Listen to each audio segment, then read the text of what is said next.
Hello everyone, it's Gigabeef here, and today I'll be showing you the best guns to use at level 1 traders, starting with the most important change in my opinion, which is the addition of the MP5 and the PP19 to Peacekeeper 1 and Prapor 1 for cash. This was not the case in previous wipes. So between the PP19 and the MP5 in the opening stages, I much prefer the PP19 as the lower recoil makes hitting headshots easier, which is really your aim with 9x19, and it's far more moddable. The little mount for the MP5 constantly sells out at the start, as otherwise you can't attach a sight to it at all, whereas with the PP19, although the Cobra dovetail is similarly sought after on Prapor, there are other things you can do to make it work. My personal favourite is the Axion Cobra mount, as this lets you run anything that you like on top, as well as giving a slot for a laser on the side without needing to change handguards. This works with a lot of guns like the OPSKS and anything with a dovetail slot, so it's worth bearing in mind more generally. As a reminder, you need Workbench 1 to access the modding screen, so get that up and running ASAP because it makes weapon building 10 times easier. Also, the PP19 is more budget friendly than the MP5, costing just over 20k, whereas at $282 the MP5 is double that at 42k equivalent, because the dollar rate is an expensive 152 in-game at the moment. Not to mention that the mags are cheaper for the PP19 as well. For both you can use 30 rounders and you get a decent wedge of PST in your starting kits, which, while not the best cartridge in the world, is probably the best that you can use with this recoil this low at literally PMC level 1. Even if you do run out, the new 9x19 cartridge FMJ M882 is available at Peacekeeper 1 and is functionally basically the same, practically speaking. Moving on to the budget options, pistols are more or less equivalent to the last patch, the cheapest of which is either the TT or the Rhino Revolver, now at 8k, as the PM pistol has been increased to 10. However, for only a few thousand more, most players will typically use the Grach, the M9 or the Glock 17, depending purely on personal preference because of the increased mag capacity. Shotguns can still work, although I've avoided them this wipe due to shot inconsistency and the difficulty of fighting against more than one opponent with limited mag capacity. The only semi-auto version available at the start is the revolver shotgun from Jaeger, so if you're dying to use one, then maybe try that, otherwise I'd stick away from the pump actions if possible. Some of the old classics are still available. The PPSH at 26k with 35 round mags is a great budget gun, and although you have to deal with lots of muzzle flash and up and left drift of the barrel, 1000 RPM and the biggest mags that you can access at level 1 can make up for it. You can even get a drum mag for this if you're feeling flash. Between that and the Kedda with 900 RPM as the unsightable but cheap level 1 weapons, these are two great choices for CQB fighting in the early wipe. Moving up the caliber power spectrum a little but still on the budget theme, we have the old trusty regular SKS from Prapor 1 at 20k.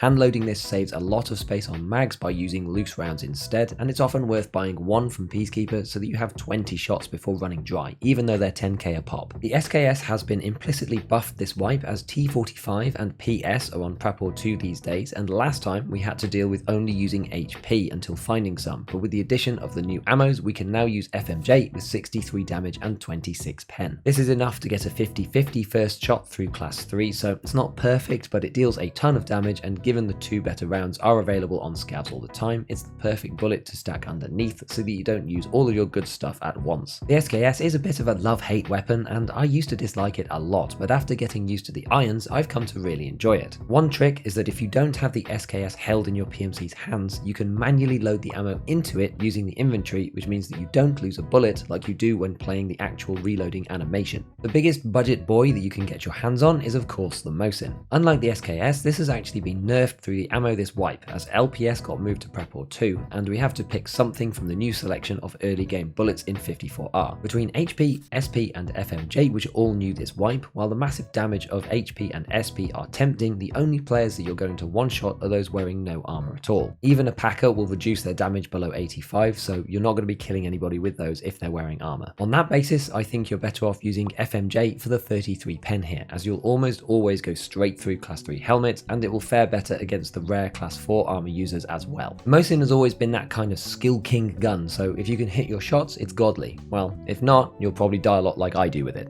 Moving out of the budget choices and onto some of the more expensive options, the question that often comes up is the OPSKS versus the VPO-136 and the VPO-136 versus the VPO-209. The OPSKS from Jaeger is the one that comes with a dovetail so that you can mount an optic directly or using rails such as the Cobra like we mentioned earlier, and at 33k it's a little more premium for that option and is similar to the VPO-136 in many ways. However, the VPO's recoil is a bit lower and typically easier to mod, being a standard AK platform style, although lots of the parts are accessible at level 1 traders these days. 30 rounders are not available either, but they can be found on Scouts in Raid, and there is a cheap 20 rounder on Skier 2 as of this wipe, which allows you to take 3 20s for 8k, which for the SKS would cost you 30,000 rubles. Between the 136 and the 209, this mostly comes down to ammo versus recoil. The 209's recoil is way higher than on the 136, and in the past, because you could just use T45 or PS, there was no advantage to running 366 EKO rounds early. However, if you don't have any of the better 7.62 bullets and can only buy FMJ, EKO is pretty much a guaranteed pen against class 3 with 30 penetration, which we saw is a bit superior to FMJ's 50-50, especially against helmets like the Ratnik. There is one other factor, which is that you can get the 366 suppressor from Skier at level 1, which you can't do for 7.62, but personally I have leaned towards the lower recoil and the 136. You can decide which will work best for you and your playstyle. Once you remove the rear sight, both weapons can take the Bastion rail from Skier 1, which allows you to run any regular sight that you want. My go-to is the Cobra EKP on Jaeger 1, which gives you ergo if you buy the sight shade as well, but you can go for the PKO6 if you're feeling cheap and don't mind a fuzzy sight, or something like the Burris plus its base from Peacekeeper, which is a bit more expensive but very crisp. The last two weapons I want to talk about is the AKS-74U series and the ADAR. Firstly, the ADAR is interesting because you can't buy a working one from level 1 traders anymore, but bizarrely you can actually put it together if you want to. Skier 1 sells the red lower ADAR component, and onto this you can attach all of the ADAR parts: the upper receiver, the grip and stock combo, the buffer tube, the charging handle, the wooden foregrip, the 406mm barrel, the ADAR flash hider, and the M4A1 gas block. This ends up costing about 50k, and as usual with this type of build, the front post gets in the way of many sights, so you'll have to use something a bit higher up. Do test them in offline or in the shooting range if you have it before you run a raid, just to make sure you can actually see through your scope. After completing Gunsmith Part 1 with Mechanic, you unlock the Wyndham Rail gas block, which stops this being an issue for both ADARs and M4s going forwards. Lastly, the 74U is probably my preferred early game staple weapon, as it's become the most moddable gun at level 1.